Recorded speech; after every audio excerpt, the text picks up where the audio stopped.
Hi there, I'm Peter. I'm going to demonstrate how to fit our grounding auto pad to the car.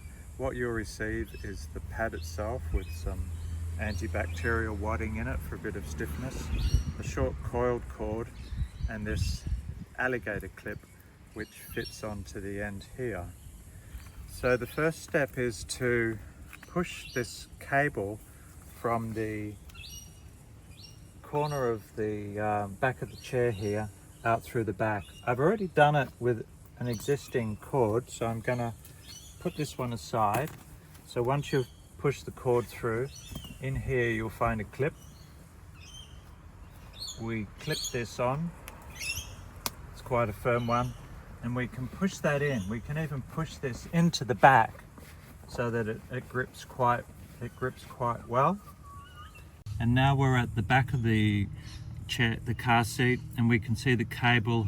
We've dangled it through. We've had to lift this and push it through. Alligator clips on there.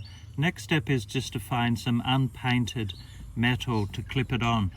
So usually under here you will find a piece, but note that must be unpainted so that it grounds to the metal and then to the larger body of the car.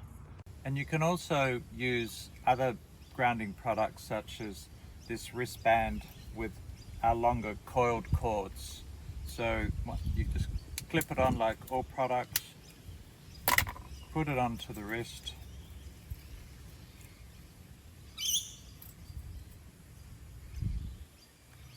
and then on the other end of the cord, which is a 6-meter coiled cord, you slip the alligator clip on, and then you find something under the seat, a bit of unpainted metal to clip it on. Just obviously pointing out we shouldn't do this for the driver, but this is for the passenger, the wristband.